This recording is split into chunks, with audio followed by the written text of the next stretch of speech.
दोस्तों बहुत बहुत स्वागत करता हूं आप सभी का। अब अदालतों में जनता का विश्वास बढ़ रहा है क्योंकि अदालतें ऐसा फैसला सुनाने लगी हैं जिससे सरकार की चूलें हिलती हुई नजर आ रही हैं। जहां सुप्रीम कोर्ट ने अरावली से लेकर उन्नाव केस पर बेखौफ होकर अपना फैसला सुनाया, तो वहीं पर इलाहाबाद हाई कोर्ट का एक फैसला इस समय सुर्खियों में है। और इलाहाबाद हाई कोर्ट का फैसला ऐसे समय में आया जब लोग कोर्टों से, अदालतों से नाउम्मीदी जाहिर कर रहे थे। लेकिन आज इलाहाबाद हाई कोर्ट ने जिस तरीके से फैसला सुनाया, उसने यूपी सरकार की मनमानी पर रोक लगा दी है। इलाहाबाद हाई कोर्ट ने जो फैसला सुनाया वो न सिर्फ एक फैसला है बल्कि नजीर है यूपी सरकार के लिए कि अब मनमानी नहीं चलेगी, बुलडोजर कहीं भी नहीं चला सकते। और जिस तरीके से मनमानी यूपी में की जा रही थी, जो प्रशासन मनमानी कर रहा था, सरकार जो मनमाने तरीके से चल रही थी, उस पर ब्रेक लगाने का काम किया इलाहाबाद हाई कोर्ट ने। दोस्तों आपको जानकर हैरानी होगी, इलाहाबाद हाई कोर्ट ने यूपी सरकार पर 20 लाख का जुर्माना लगा दिया है। जी हां, सरकार जिस तरीके से असंवैधानिक रूप से बुलडोजर का इस्तेमाल कर रही थी, इलाहाबाद हाई कोर्ट ने जो फैसला सुनाया उस पर हम विस्तार से तो चर्चा करेंगे ही, साथ ही साथ आपको हम वो खबर भी दिखाएंगे जो उत्तर प्रदेश की कानून व्यवस्था की पोल खोल रहा है। दोस्तों उत्तर प्रदेश में इस समय खुलेआम हथियार बांटे जा रहे हैं। बड़ा सवाल, कौन बांट रहा है हथियार, किस लिए बांटे जा रहे हैं हथियार, और आखिर यूपी प्रशासन कहां सोया हुआ है?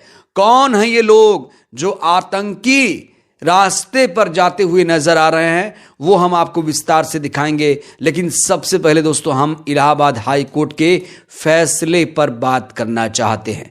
इलाहाबाद हाई कोर्ट का ये फैसला नजीर बन चुका है। सबसे पहले इस हेडलाइन को दोस्तों देखिए।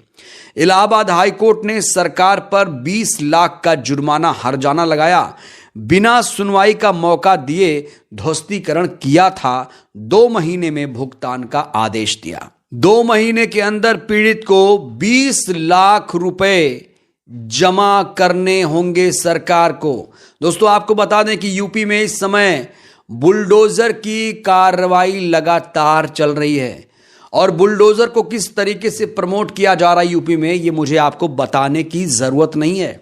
उत्तर प्रदेश के सीएम को लोग बुलडोजर बाबा कहते हैं, ग्लोरीफाई करते हैं बुलडोजर बाबा के नाम से। जो मुख्यमंत्री संविधान की शपथ लेकर कुर्सी पर बैठा है, उसे ग्लोरीफाई किया जा रहा है बुलडोजर बाबा के नाम से। जबकि सुप्रीम कोर्ट का फैसला साफ तौर से कहता है कि बुलडोजर असंवैधानिक है, बुलडोजर अलोकतांत्रिक है। जब कहीं कोई बुलडोजर चलाता है तो उसका मतलब हो जाता है कि वहां न्याय नहीं है, वहां अन्याय है, वहां कोई अदालत नहीं है। और इसीलिए इलाहाबाद हाई कोर्ट का यह फैसला बेहद अहम हो जाता है, क्योंकि इस फैसले के बाद कहा जा रहा है कि बुलडोजर में बैक गियर लग गया है।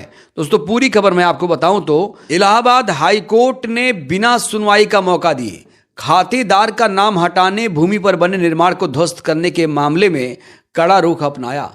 कोर्ट ने न केवल उप जिला अधिकारी यानी एसडीएम द्वारा पारित आदेश को रद्द किया, बल्कि सरकार पर 20 लाख रुपए का हर्जाना भी लगाया। कोर्ट ने यह रकम याची को 2 महीने के भीतर भुगतान करने का आदेश दिया। इसके साथ ही कोर्ट ने राजस्व अधिकारियों की भूमिका की जांच के भी आदेश दे दिए हैं। ये जांच अपर मुख्य सचिव स्तर के अधिकारी द्वारा की जाएगी। ये महत्वपूर्ण निर्णय न्यायमूर्ति आलोक माथुर की एकल पीठ ने सावित्री सोनकर की याचिका पर पारित किया। याची सावित्री सोनकर ने अपनी याचिका में बताया था कि बरेली जनपद के ग्राम देवनंदनपुर स्थित गाटा संख्या 431 ख भूमि का मालिकाना हक उनका है और उनका नाम राजस्व अभिलेखों में दर्ज चला आ रहा है। इसके बावजूद संबंधित उप जिला अधिकारी ने बिना किसी नोटिस या सुनवाई के उत्तर प्रदेश राजस्व संहिता की धारा 38 के तहत कार्रवाई की। 10 फरवरी को याची का नाम अभिलेखों से हटाकर भूमि को ग्राम सभा की भूमि घोषित कर दिया गया। इसी आदेश के आधार पर 24 मार्च को याची के निर्माण को ध्वस्त कर दिया गया और उनकी ये भूमि जीएसटी विभाग को सौंप दी गई।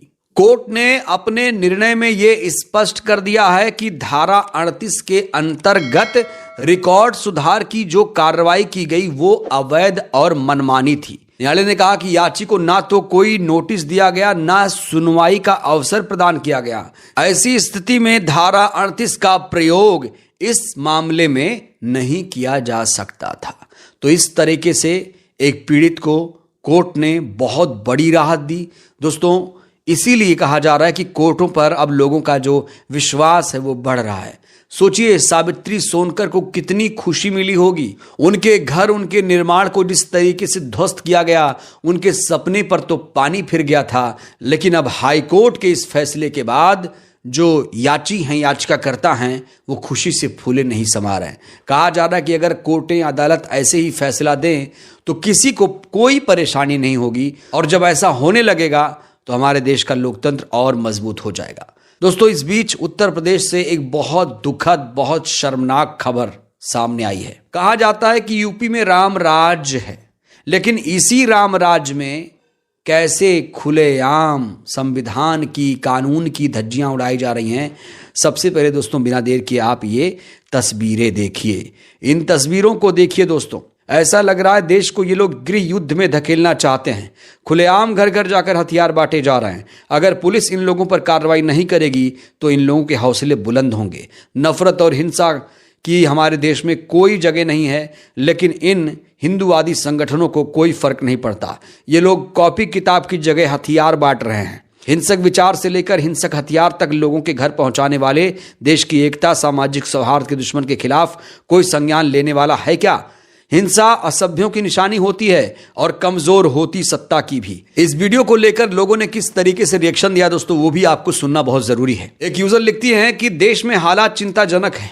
एक संगठन खुलेआम जाति और नफरत के नाम पर हिंसा फैला रहा है। लोग मारे जा रहे हैं, लेकिन देश के गृह मंत्री की चुप्पी सवाल खड़े करती है। बजरंग दल के कार्यकर्ताओं द्वारा फैलाई जा रही हिंसा पर कार्रवाई कब? देश कानून से चलेगा या डर से?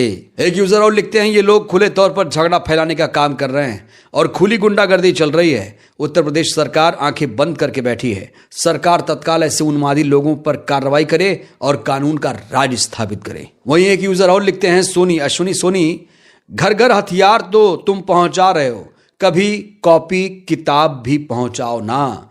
दोस्तों, ऐसे हिंदूवादी नफरती संगठनों को क्या कभी आपने बेरोजगारी, महंगाई, महिलाओं के खिलाफ अत्याचार मामले पर बोलते हुए देखा है? अंकिता भंडारी केस में ये लोग कहां छुप गए हैं? इन लोगों को कभी आपने बोलते हुए सुना है? उन्नाव केस में इन लोगों ने एक शब्द नहीं बोला, लेकिन ये लोग देश में नफरत कैसे फैला रहे हैं, इसकी संज्ञान लेने वाला ऐसा लग रहा है कि कोई भी नहीं है। जहां एक तरफ यूपी में खुलेआम हथियार बांटे जा रहे हैं, तो वहीं पर यति नरसिंहानंद गिरी महामंडलेश्वर ने एक और नफरती भरा बयान दे दिया। उसने कहा कि तलवार बांटने से कुछ नहीं होने वाला, अब तो हिंदुओं को आत्मघाती दस्ते बनाने चाहिए। हिंदुओं को बजरंग दल, फजरंग दल जैसे संगठन को छोड़कर आईएसआईएस जैसा संगठन बनाना चाहिए। तो आतंकवादी ये लोग बनना चाहते हैं। ये लोग आतंकवाद के रास्ते पर जा रहे हैं। खुलेआम ये लोग कह रहे हैं, आप कहें या ना कहें, ये लोग खुद कह रहे हैं कि हम लोग आतंकवादी संगठन हैं। ये लोग अब खुद को आईएसआईएस बता रहे हैं। अब इससे ज्यादा नीचता की हद ही क्या होगी? सुनिए नरसिंहानंद ने क्या कहा। जो गिरोह आतंकवादी कार्रवाई करते हैं